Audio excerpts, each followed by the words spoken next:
Madam President, Excellencies, distinguished members of the General Assembly, I bring to you the greetings of 1.3 billion plus people from the world's largest democracy. They join me in congratulating the President of the General Assembly, Ambassador Csaba Kőrösi, on his election to chair the 77th session of the UN General Assembly.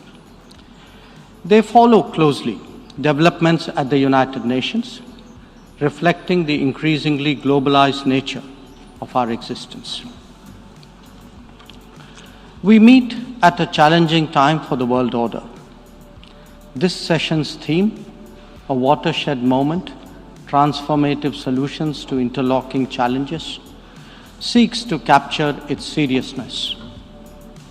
Excellencies, the year 2022 is an important milestone in India's journey towards growth, development, and prosperity.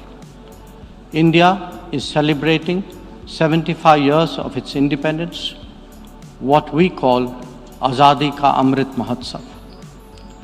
The story of that period has been one of toil, of determination, innovation, and enterprise of millions of ordinary Indians. They are rejuvenating a society pillaged by centuries of foreign attacks and colonialism. And they are doing so in a democratic framework whose steady progress is reflected in more authentic voices and grounded leadership. This new India, under the visionary and dynamic leadership of Prime Minister Narendra Modi, is a confident and resurgent society.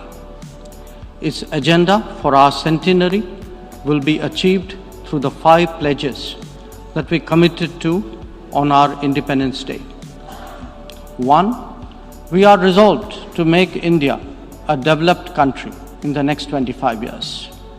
For the world, that creates more capacities for global good. 2.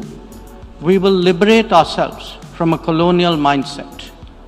Externally, this means reformed multilateralism and more contemporary global governance. 3. Our rich civilizational heritage will be a source of pride and of strength. This includes care and concern for the environment, so ingrained in our traditional ethos. 4. We will promote greater unity and solidarity. This expresses a coming together on global issues such as terrorism, pandemics, or the environment. And 5. We will instill consciousness of duties and responsibilities. This applies to nations as much as it does to citizens. These 5 pledges affirm our age-old outlook that sees the world as one family. We believe that national good and global good can be entirely in harmony. It is this conviction that led us to supply vaccines to over 100 nations. Similarly, our evacuation operations in HADR situations always had room for other nationals in distress. Even as we meet our own development targets, India offers partnerships to our brothers and sisters in Asia, in Africa, and Latin America. And we do so based on their needs and their priorities. Today, the focus is on green growth, better connectivity, digital delivery, and accessible health. Our solidarity is not just in words. You can see them in 700 projects across the world. Madam President, even while India contributes to global betterment, we recognize the sharp deterioration in the international landscape. The world is already struggling with challenges of post-pandemic economic recovery. The debt situation of the developing is precarious. To this is now added the rising costs and the shrinking availability of fuel, of food, and of fertilizers. These, along with trade disruptions and diversions, are among the many consequences of the Ukraine conflict. The Indo-Pacific, too, witnesses fresh concerns about its stability and its security, and climate events have added an overlay on these mounting anxieties. As we saw in the case of the COVID pandemic, the South will be the most impacted, even if the immediate causes are well beyond. It is imperative that global conversations recognize this deep unfairness. The inequity of vaccine distribution should not be replicated in other domains.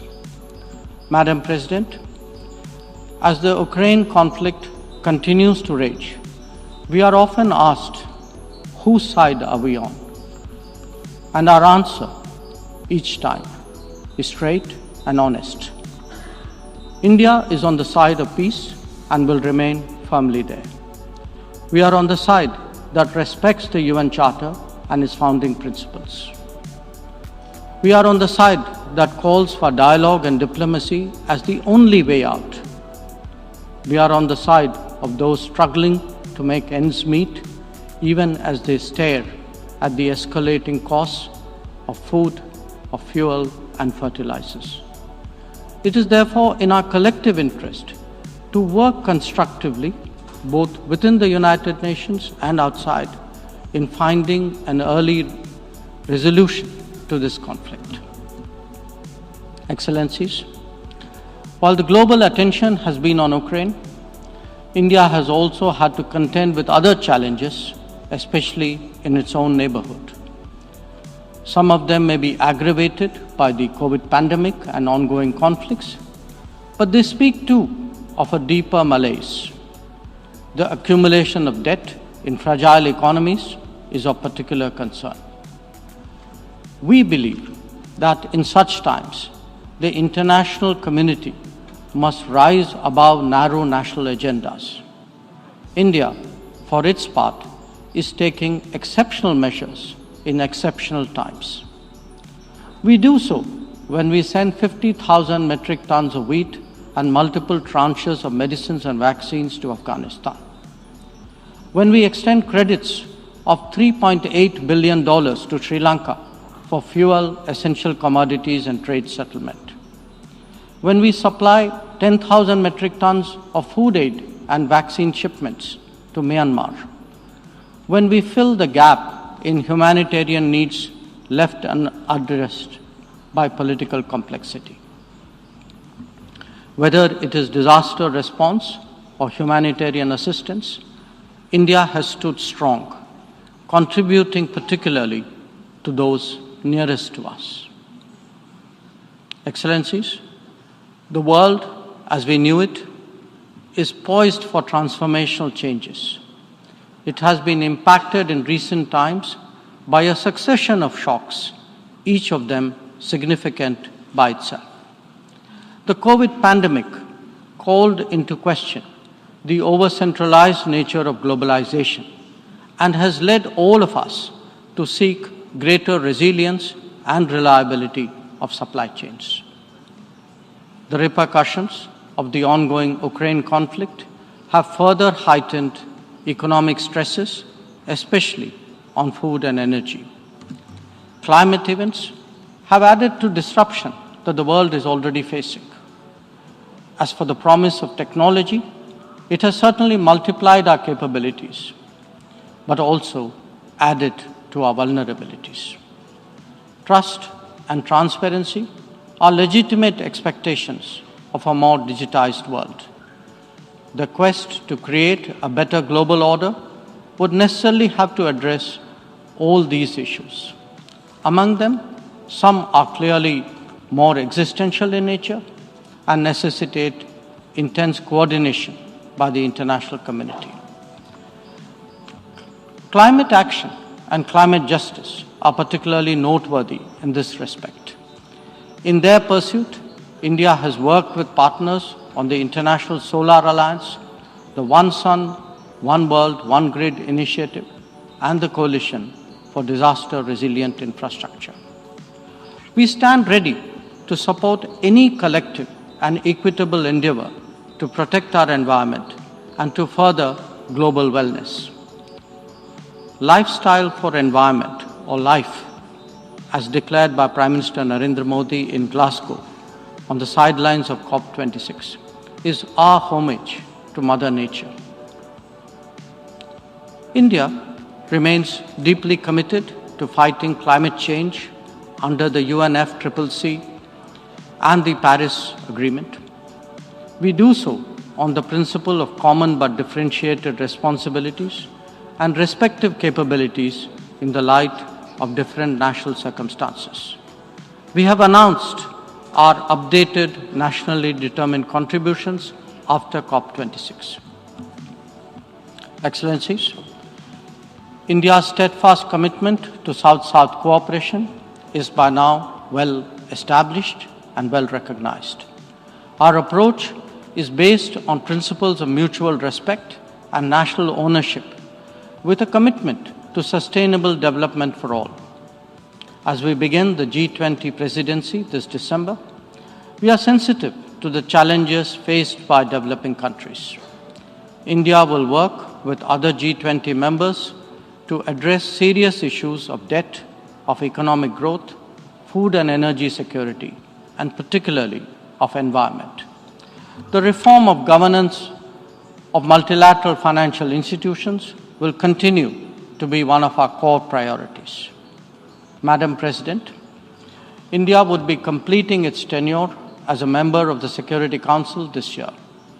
In our term, we have acted as a bridge on some serious but divisive issues confronting the Council. We have also focused on concerns such as maritime security, peacekeeping, and counter-terrorism. Our contributions range from providing technology with a human touch to ensuring safety and security of UN peacekeepers. As the chair of the Counter-Terrorism Committee this year, India would be hosting its special meeting in Mumbai and New Delhi. I invite all member states to participate in it. We need to create a global architecture that responds to the new tech tools deployed against open, diverse, and pluralistic societies. Having borne the brunt of cross-border terrorism for decades, India firmly advocates a zero-tolerance approach. In our view, there is no justification for any act of terrorism regardless of motivation, and no rhetoric, however sanctimonious, can ever cover up bloodstains. The United Nations responds to terrorism by sanctioning its perpetrators. Those who politicize the UNSC 1267 sanctions regime, sometimes even to the extent of defending proclaimed terrorists, they do so at their own peril. Believe me, they advance neither their own interests nor indeed their reputation. India has always espoused a cooperative, inclusive, and consultative approach to international relations. We believe that multipolarity, rebalancing, fair globalization, and reformed multilateralism cannot be kept in abeyance. The call for reformed multilateralism, with reforms of the Security Council at its core, enjoys considerable support among UN members. It does so because of the widespread recognition that the current architecture is anachronistic and ineffective. It is also perceived as deeply unfair, denying entire continents and regions a voice in a forum that deliberates their future. India is prepared to take up greater responsibilities, but it seeks, at the same time, to ensure that the injustice faced by the Global South is decisively addressed. Our call is to allow serious negotiations on such a critical matter to proceed sincerely.